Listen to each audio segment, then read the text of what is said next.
Hello everyone, welcome back to my channel AG Chem. तो आज हम लोग केमिकल काइनेटिक्स से स्टार्ट करेंगे। तो हमने थर्मोडायनेमिक्स कंप्लीट कर चुका है, आयनिक इक्विलिब्रियम, केमिकल इक्विलिब्रियम और इलेक्ट्रोकेमिस्ट्री कंप्लीट कर चुका है। ठीक है, तो मैं वीडियो आज का इस तरीके से बनाऊंगा, जो बच्चे मतलब पहली बार देख रहे हैं उनको मैं ध्यान में रखते हुए ये वीडियो को आज बना रहा हूँ, लेक्चर अपना बना रहा हूँ। तो केमिकल काइनेटिक्स, देखिए नाम से पता चल रहा है केमिकल काइनेटिक्स। यहाँ पे हम लोग क्या पढ़ते हैं? यहाँ पे हम लोग पढ़ते हैं it is a branch of chemistry which deals with the study of reaction rates and there mechanism. ठीक है, यहाँ पे देखो, एक मान लो सपोज करो कोई रिएक्शन हो रहा है, ए से हमारा A+B कंबाइन करके प्रोडक्ट बन रहा है।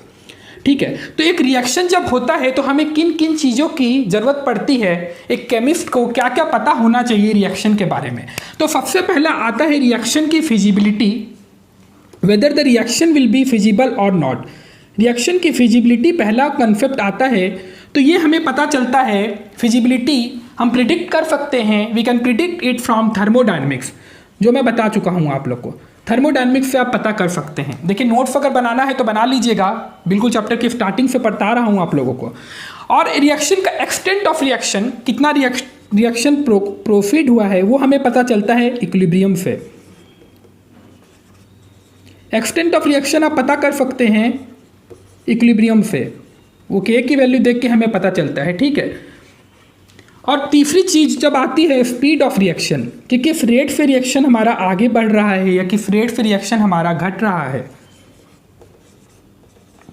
तो वो हम पढ़ते हैं केमिकल काइनेटिक्स में। ठीक है, ये हम पढ़ेंगे केमिकल काइनेटिक्स में, हम लोग पढ़ेंगे speed of reaction and the mechanism.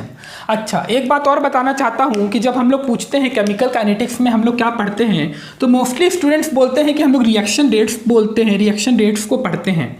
पर आप ध्यान दीजिएगा, रिएक्शन रेट्स के साथ हम मैकेनिज्म भी पढ़ते हैं। इस चीज़ को बहुत लोग भूल जाते हैं, तो ये चीज़ स्टार मार्क दे के लिख लीजिएगा कि रिएक्शन रेट्स के साथ हम उसका मैकेनिज्म भी पढ़ते हैं यहाँ पे। तो केमिकल काइनेटिक्स की स्टार्टिंग से बता देता हूँ, यहाँ पे हम लोग रिएक्शन की रेट को पढ़ेंगे और कैसे रिएक्शन की रेट को अल्टर किया जाता है वो भी हम पढ़ते हैं केमिकल काइनेटिक्स में। तो देखिए रिएक्शन कितने तरीके का होता है? रिएक्शन 3 तरीके का होता है। Reaction can be categorise into 3 types. पहला होता है, 3 तरीके से रिएक्शन को हम लोग कैटेगराइज कर सकते हैं। पहला होता है वेरी फास्ट रिएक्शन।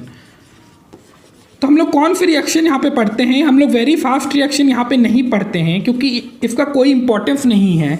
इतना स्पीड में ये रिएक्शन होता है कि इसको मेजर करना इतना आसान नहीं होता है। फॉर एग्जांपल अगर मैं बात करता हूँ इस रिएक्शन की, तो हमारा जैसे लैब में हम लोग देखते हैं कोई भी प्रिसिपिटेशन रिएक्शन देखते हैं, पीपीटी फॉर्मेशन होती है कोई भी रिएक्शन की, तो वो क्या होती है, अचानक से बनती है, इतनी फास्ट बनती है कि आप उसे पता नहीं कर सकते कि रिएक्शन के पीछे कौन सा मैकेनिज्म फॉलो हो रहा है। फॉर एग्जांपल अगर मैं बात करता हूँ, यहाँ पे स्पेस की कमी है, मुझे रिएक्शन लिखने के लिए इसको हटाना होगा, नोट कर लीजिएगा आप लोग, अपने नोट्स बनाते चलिए, बहुत काम आएगा ये आप लोगों को। देखिए अगर बात करता हूँ, तो अगर मान लो आप AgCl को, नहीं सपोज की करो आप AgNO3 को एक्वस में है प्लस NaCl, ये भी एक्वस में है, अगर आप इसको मिलाइएगा तो क्या बनेगा? AgCl का प्रिसिपिटेट बनता है और NaNO3 एक्वस। तो देखिए ये रिएक्शन इतना फास्ट होता है क्योंकि यहाँ पे केमिकल बॉन्ड का ब्रेकिंग और केमिकल बॉन्ड का फॉर्मेशन नहीं हो रहा है, आयोनिक रिएक्शन है। तो देखिए आयंस में है, ये जो भी है सब अपने अपने आयंस में है, इसलिए जैसे ही आप इन दोनों को मिलाइएगा वैसे ही AgCl का प्रिसिपिटेट बन जाता है। तो रिएक्शन बहुत फास्ट होता है, तो हम केमिकल काइनेटिक्स में ये नहीं पढ़ते हैं। फिर दूसरी बात आती है स्लो रिएक्शन की, जो कि बहुत स्लो होता है, बहुत धीरे होता है। अगर मैं एग्जांपल आप लोगों को बताऊं तो रस्टिंग ऑफ आयरन आप लोग भी देखते होंगे, इट टेक्स 1 ईयर और मोर देन 1 ईयर। तो ये इतना स्लो होता है कि इसका भी कोई सिग्निफिकेंस नहीं है। यहाँ पे केमिकल काइनेटिक्स में इसकी रेट को भी नहीं पता कर सकते हैं। तो हम लोग पता क्या करते हैं, मॉडरेट रिएक्शन, जो रिएक्शन मॉडरेट हो जिनकी रेट, वो रिएक्शन हम यहाँ पे पता करते हैं। मॉडरेटली स्लो रिएक्शंस मतलब या तो ज़्यादा फास्ट भी ना हो, या तो बहुत ज़्यादा फास्ट भी ना हो और बहुत ज़्यादा स्लो भी नहीं हो, एक मॉडरेट रेट में रिएक्शन प्रोसीड करे। Proceed with the moderate rate. अगर मैं इसका एग्जांपल आप लोगों को बोलूं तो हाइड्रोलिसिस ऑफ स्टार्च, इसका एग्जाम्पल लिख लीजिएगा। यहाँ पे हम लोग केमिकल काइनेटिक्स में डील करेंगे only with this type of reactions. ये भी डील नहीं करना और ये भी हम लोग को डील नहीं करना केमिकल काइनेटिक्स में। केमिकल काइनेटिक्स में हम लोग पढ़ेंगे मॉडरेटली स्लो रिएक्शंस। अगर मैं एग्जांपल की बात करता हूँ तो एग्जांपल में देखें, लिख लीजिएगा हाइड्रोलिसिस ऑफ स्टार्च लिख लीजिए।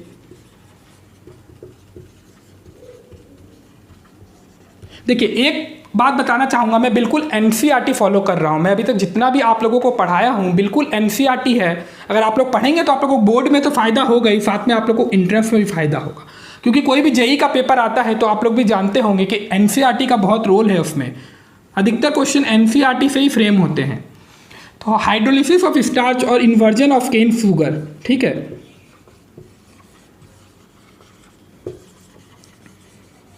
ये दो एग्जाम्पल लिख लीजिए। तो ठीक है, तो हम लोग केमिकल काइनेटिक्स में रिएक्शंस की रेट्स पढ़ते हैं। तो कौन से रिएक्शंस पढ़ते हैं? तो जो रिएक्शन मॉडरेटली स्लो रिएक्शन होते हैं वो हम लोग पढ़ते हैं। अब बात करता हूँ रेट ऑफ रिएक्शन क्या होता है। अगर मैं बात करता हूँ रेट ऑफ, ये मैं रिमूव कर रहा हूँ, स्क्रीनशॉट लेना है तो ले लीजिए।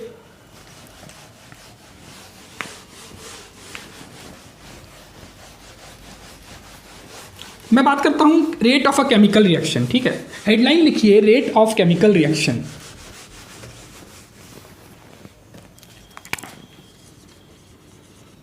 तो इसको हम लोग कैसे डिफाइन कर सकते हैं रेट ऑफ केमिकल रिएक्शन को? तो हम लोग ऐसे डिफाइन कर सकते हैं, change of concentration of reactant और प्रोडक्ट इन यूनिट टाइम। देखो जितनी नोट्स की यहाँ पे ज़रूरत है उतना मैं आप लोगों को बताऊंगा, बाकी आप लोग खुद प्रिपेयर कीजिएगा।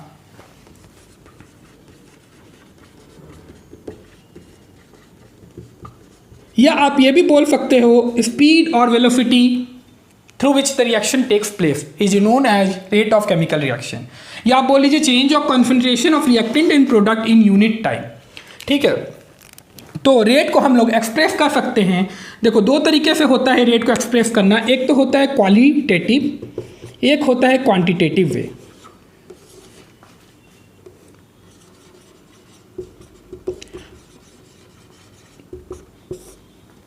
तो हमें केमिकल काइनेटिक्स में फोकस करना है क्वांटिटेटिव रेट में। क्वांटिटेटिव रेट में कैसे एक्सप्रेस कर सकते हैं? क्वालिटेटिव उतना काम का नहीं है। इसमें हम लोग जानते हैं कि विजुअल पैरामीटर्स आते हैं, जैसे हमारा कलर चेंज हो गया। जैसे मान लो कलर चेंज हो रहा है तो आप पता कर सकते हो कि रिएक्शन की रेट क्या है। डिसअपियरेंस ऑफ रिएक्टेंट्स या फिर एफरवेसेंस वगैरह, तो इससे आप एक अंदाज़ा लगा सकते हो।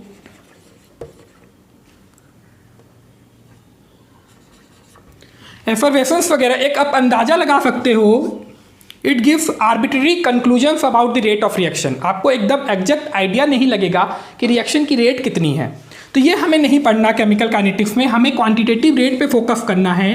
It gives much better info regarding the rate of reaction, ठीक है। तो यहाँ इसको हम लोग दो तरीके से एक्सप्रेस करते हैं। या तो आप decrease in concentration of reactant, decrease in concentration of reactants, any reactant जो भी हो, या फिर आप increase in concentration of product. दो तरीके से इसको एक्सप्रेस कर सकते हैं। एक एग्जांपल लेके बताऊंगा, ज़्यादा क्लियर होगा। सपोज कीजिए हमारा ए से बी बन रहा है, चलो आर से पी बन रहा है, रिएक्टेंट से प्रोडक्ट में कन्वर्जन हो रहा है। तो इसकी रेट को आप एक्सप्रेस कर सकते हैं। या तो आप इसकी रेट को इस तरीके से एक्सप्रेस कर सकते हैं,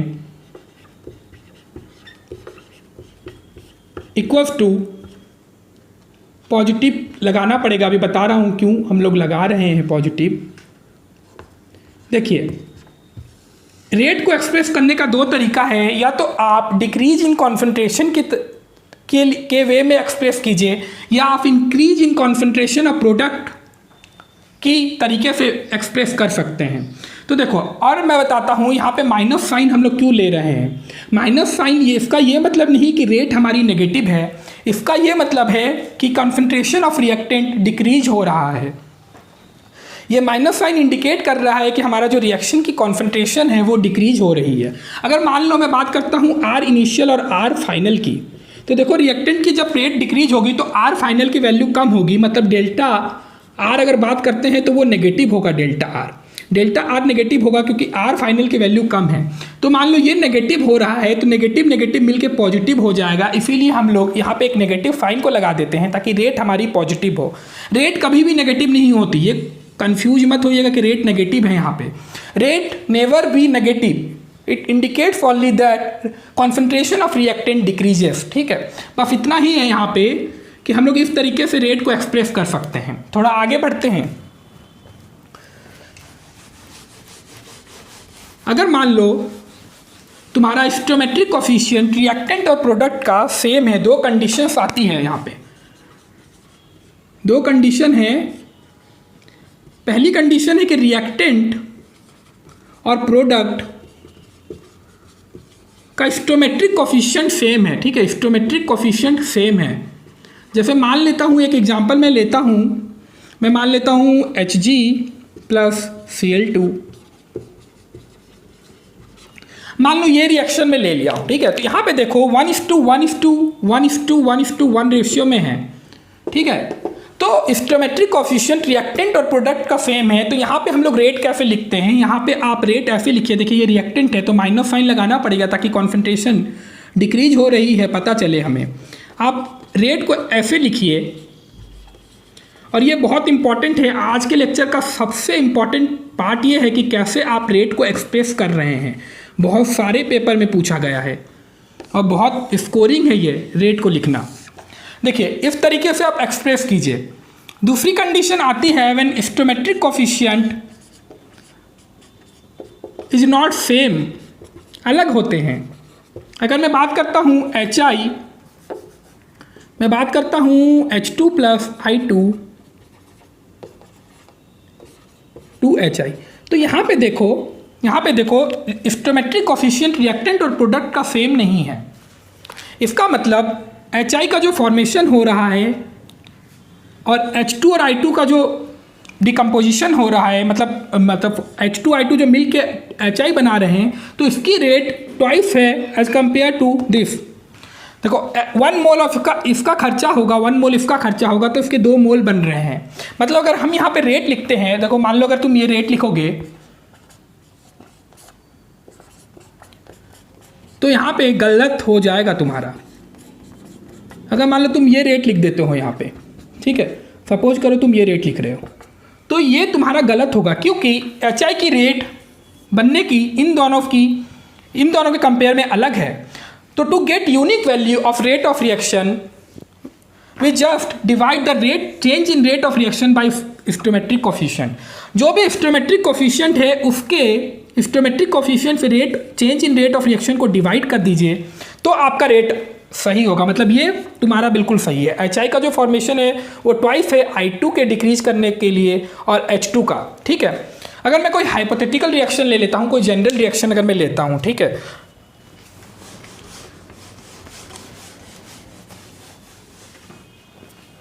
अगर मान लो अगर मैं कोई रिएक्शन लेता हूँ, A से A बन रहा है, B से B mole for B, C से C, D से D, तो बस ये जनरल रिएक्शन याद रखेगा, सब प्रॉब्लम सॉल्व हो जाएगी आपकी। देखिए इसको लिखने का तरीका क्या है, माइनस साइन लगाइए, रिएक्टेंट की लिख रहे हैं, और प्रैक्टिस कीजिए लिखने की। माइनस, और ये किसको रिप्रेजेंट करता है, स्क्वायर ब्रैकेट, ये कॉन्सेंट्रेशन को रिप्रेजेंट करता है, इस बात का ध्यान रखिएगा। प्लस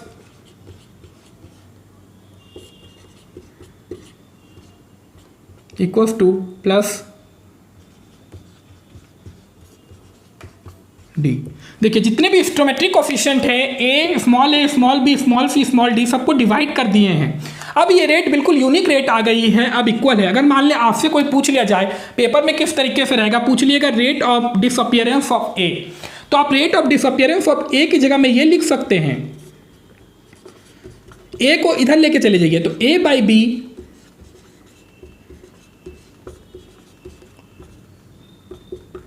तो आप ये लिख सकते हैं रेट ऑफ डिसअपियरेंस ऑफ ए। अगर पूछ लिया जाए तो बी के टर्म में अगर पूछ लिया जाए तो इस तरीके से रेट को एक्सप्रेस कर सकते हैं। मतलब जनरल फार्मूला ये है रेट को एक्सप्रेस करने का, अगर स्टोमेट्रिक कोफिशिएंट सेम है तो ठीक है, अगर नहीं तो स्टोमेट्रिक कोफिशिएंट जो भी यहाँ पे दिया हुआ है उसको यहाँ पे आपको डिवाइड कर देना है, रेट बिल्कुल यूनिक आएगी, यूनिक वैल्यू ऑफ रेट हमें मिलेगी। तो ये बात होती है रेट ऑफ रिएक्शन लिखने का क्या तरीका है, mathematical way to express rate of reaction. Unit की बात करते हैं, रेट ऑफ रिएक्शन की यूनिट की बात करते हैं, तो हमें पता है रेट ऑफ रिएक्शन क्या होता है, concentration by time, concentration by time. और कॉन्सेंट्रेशन की यूनिट क्या है, मतलब कॉन्सेंट्रेशन को हम लोग क्या लिखते हैं, मोल पर लीटर, मोल पर लीटर। और टाइम यहाँ पे सेकंड में अगर दिया हुआ है तो उसका सेकंड इन्वर्स हो जाएगा। अगर टाइम मान लो आवर में दिया हुआ है तो मोल पर लीटर आवर इन्वर्स हो जाएगा, ठीक है। वो देख लीजिएगा टाइम किस अकॉर्डिंग दिया हुआ है, सेकंड में दिया, आवर में दिया है, मिनट में दिया, उसके अकॉर्डिंग यहाँ पे लिखना होगा यूनिट।